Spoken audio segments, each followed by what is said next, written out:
নমস্কাৰ, মই মজিদ। বন্ধুসকল, বলগতে চাওক আজি সন্ধিয়াৰ 7টা গুৰুত্বপূৰ্ণ খবৰ।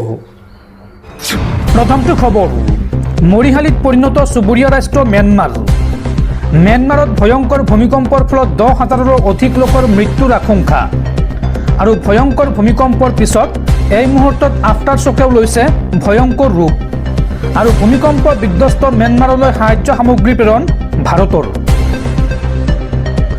ভূমিকম্প বিধ্বস্ত ম্যানমাৰত মৰিশালী সদৃশ পৰিৱেশ। ম্যানমাৰত 10,000 লোকৰ মৃত্যু হ'ব পাৰে বুলি আশংকা কৰা হৈছে। বিধ্বংসী ভূমিকম্পত এই পৰ্যন্ত 1,000ৰো অধিক লোকৰ মৃত্যু হৈছে। আৰু আহত প্ৰায় 3,000 জনৰ কেইবাগৰাকীও সংকটজনক অৱস্থাত চিকিৎসাধীন। 7.7 ৰিক্টাৰ স্কেলৰ বিধ্বংসী বৰ ভূঁইকঁপৰ পিছতে হাহাকাৰ অৱস্থা। তাজপাতৰ দৰে খহি পৰা অট্টালিকাৰ ধ্বংসাৱশেষত আবদ্ধ হৈ আছে জীৱন। দুটাকৈ প্ৰচণ্ড ভূমিকম্পৰ পিছত বৰ্তমানো আহি আছে আফটাৰ শ্বক। ম্যানমাৰৰ ৰাজধানী নেপিডৰ লগতে বেংককতো ধ্বংস লীলা ভূমিকম্পৰ। ম্যানমাৰৰ নেপিড' আৰু মাণ্ডালয়তো খহি পৰিল বহু অট্টালিকা। ইৰাৱতী নৈৰ ওপৰত থকা এখন দলং খহি পৰিল এই ভূমিকম্পৰ ফলত। আৰু ভূমিকম্প বিধ্বস্ত ম্যানমাৰলৈ সাহায্য সামগ্ৰী প্ৰেৰণ ভাৰতৰ। ভাৰতে ম্যানমাৰ আৰু বেংককত আৰম্ভ কৰিছে অপাৰেশ্যন ব্ৰহ্মা। আৰু ভূমিকম্প বিধ্বস্ত দেশখনলৈ আন্তঃৰাষ্ট্ৰীয় সাহায্য প্ৰেৰণ কৰা প্ৰথমখন দেশ হৈছে ভাৰতবৰ্ষ। ম্যানমাৰৰ য়াংগুন বিমানবন্দৰত উপস্থিত হৈছে সাহায্য সামগ্ৰী কঢ়িয়াই নিয়া ভাৰতৰ সেই বিমানখন। পৰৱৰ্তী খবৰ, ৰাজ্যৰ লাখ লাখ মুছলমান লোকলৈ ভাল খবৰ। ঈদৰ প্ৰাকক্ষণত মুছলমান লোকলৈ আহিছে ভাল খবৰ। 100 টকাৰ বিনিময়ত আপুনি লাভ কৰিব 7,000 টকা। কেনেকৈ লাভ কৰিব এই টকা জনাই আছোঁ সবিশেষ, আপুনি সম্পূৰ্ণ শেষলৈ চাই থাকক। হাদিছ অনুসৰি পবিত্ৰ ৰমজান মাহত মুছলমানসকলে 1 টকা দান কৰিলে 70 টকাৰ সোৱাব পায়। আৰু সেই অনুসৰি যদি আপুনি 100 টকা দান কৰে তেন্তে আপুনি লাভ কৰিব 7,000 টকাৰ সোৱাব। আপুনি হয়তো এতিয়া ভাবি আছে ক'ত কেনেকৈ দান কৰিব। যদি আপুনি গুগল পে', ফোনপে', পেটিএম ব্যৱহাৰ কৰে তেন্তে চিন্তাৰ কাৰণ নাই, কিয়নো অসমৰ নলবাৰী জিলাৰ বৰধাপত নিৰ্মাণ হৈ আছে এটা মছজিদ। আৰু এই মছজিদৰ চাদৰ কাম সম্পূৰ্ণ হৈছে, কিন্তু ঘৰ বনাবলৈ ধন নাই মছজিদ নিৰ্মাণকাৰী কমিটিৰ হাতত। সেয়া আপুনিও এই মছজিদত আপোনাৰ সাধ্য অনুসৰি দান বৰঙণি আগবঢ়াই অসীম স্বাগৰ ভাগি হওক।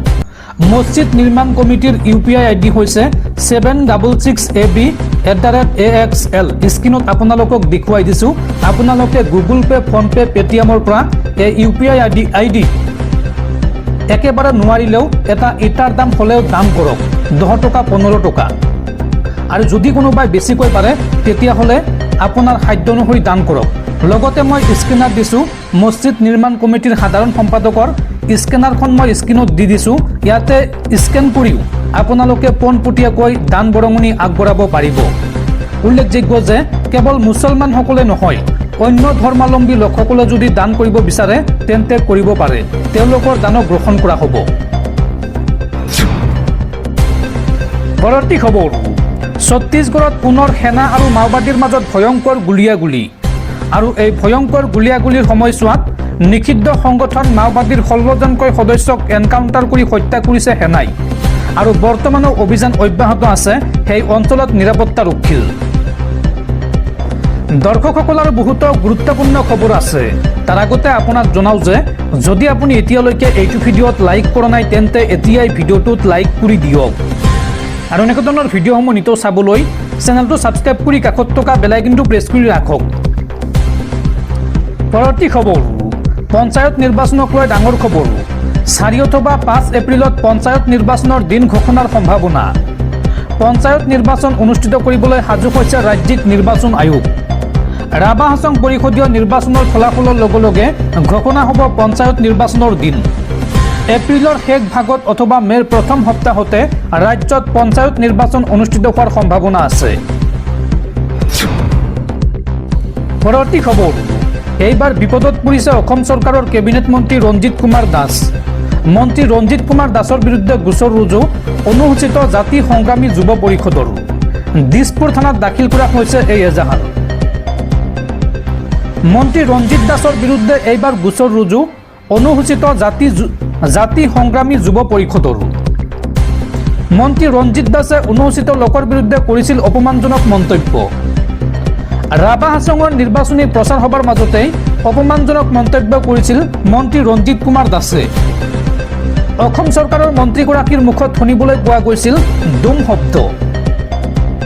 আৰু ইয়াৰ পিছতে মন্ত্ৰী ৰঞ্জিত দাসৰ বিৰুদ্ধে এজাহাৰ দাখিল অনুসূচিত জাতি সংগ্ৰামী যুৱ পৰিষদৰ। সংগঠনটোৱে দিছপুৰ থানাত মন্ত্ৰীগৰাকীৰ বিৰুদ্ধে দাখিল কৰা এজাহাৰ।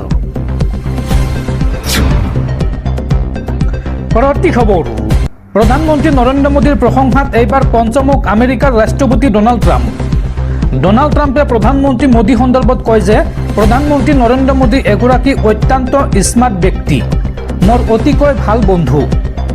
হোৱাইট হাউচত ভাষণৰ সময়ত দুয়োগৰাকী নেতাৰ মাজৰ শক্তিশালী সম্পৰ্কক লৈ এই মন্তব্য কৰে মাৰ্কিন ৰাষ্ট্ৰপতি ডনাল্ড ট্ৰাম্পে। পৰৱৰ্তী খবৰ, চীনে মুকলি কৰিলে বিশ্বৰ প্ৰথমটো পানীৰ তলত থকা বাণিজ্যিক AI অৰ্থাৎ আৰ্টিফিচিয়েল ইণ্টেলিজেন্স ডাটা চেণ্টাৰ। এই AI চেণ্টাৰটোৱে 30,000 হাই-এণ্ড PCৰ সমান কম্পিউটিং শক্তি প্ৰদান কৰে। প্ৰায় 10টা কোম্পানীয়ে ইয়াক AI প্ৰশিক্ষণ, চিমুলেশ্যন, গেম ডেভেলপমেণ্ট আৰু সাগৰীয় গৱেষণাৰ বাবে ব্যৱহাৰ কৰি আছে। পৰৱৰ্তী খবৰ, ইলন মাস্কে পুনৰ বিক্ৰী কৰিলে পূৰ্বৰ টুইটাৰ আৰু বৰ্তমানৰ X। নিজৰ কোম্পানী XAIক $33 বিলিয়ন Xৰ সকলো ষ্টক বিক্ৰী কৰিলে ইলন মাস্কে। উল্লেখযোগ্য যে 2022 চনত $44 বিলিয়ন টুইটাৰ ক্ৰয় কৰিছিল ইলন মাস্কে। পৰৱৰ্তী খবৰ, IPLক লৈ ডাঙৰ আপডেট। গুৱাহাটীত নহয় 6 এপ্ৰিলৰ IPL মেচ।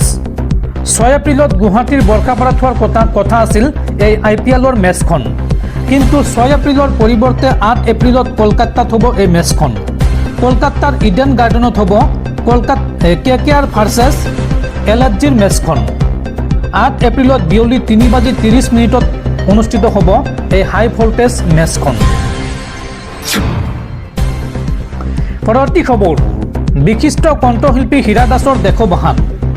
গুৱাহাটীৰ এখন ব্যক্তিগত চিকিৎসালয়ত মৃত্যু হয় শিল্পীগৰাকীৰ। উল্লেখযোগ্য যে হীৰা দাস বিশিষ্ট সংগীত শিল্পী JP দাসৰ পত্নী। পৰৱৰ্তী খবৰ, ৰাজ্যত পুনৰ সংখ্যালঘু নেতাৰ দাদাগিৰি। এইবাৰ এগৰাকী বৃদ্ধৰ ওপৰত বীৰত্ব দেখুৱালে এইগৰাকী নেমচু নেতা শামছুল হকে। নেমচু নেতা শামছুল হকৰ অমানৱীয় কাণ্ডই জোকাৰিছে ৰাজ্য। আৰু ঘটনা সন্দৰ্ভত ইতিমধ্যে গ্ৰেপ্তাৰ কৰা হৈছে এইগৰাকী গুণ্ডাৰূপী নেমচু নেতাক। এগৰাকী বৃদ্ধক উপৰ্যুপৰি প্ৰহাৰ কৰি গ্ৰেপ্তাৰ হৈছে নেমচু নেতা। নেমচু নেতা শামছুল হকৰ অমানৱীয় কাণ্ডই জোকাৰিছে ঢেকীয়াজুলি। ক্ষমা বিচাৰিও শামছুল হকৰ প্ৰহাৰৰ পৰা বাচি নগল বৃদ্ধগৰাকী। প্ৰহাৰ নকৰিবলৈ বাৰে বাৰে বৃদ্ধগৰাকীয়ে অনুৰোধ কৰিছিল শামছুল হকক। এডাল বাঁহ চুৰিৰ অভিযোগত বৃদ্ধগৰাকীক প্ৰহাৰ কৰাৰ অভিযোগ উত্থাপন হৈছে। আৰু মোবাইলত বন্দী হৈছিল শামছুল হকৰ এই অমানৱীয় কাণ্ড। আৰু এই দৃশ্য ভাইৰেল হোৱাৰ পিছতেই ৰাজ্যজুৰি তীব্ৰ প্ৰতিক্ৰিয়া বা স্থানীয় ৰাইজৰ মাজত তীব্ৰ প্ৰতিক্ৰিয়া। আৰু ইতিমধ্যে আৰক্ষীয়ে গ্ৰেপ্তাৰ কৰিছে গুণ্ডাৰূপী এইগৰাকী শামছুল হক নামৰ নেমচু নেতাগৰাকীক।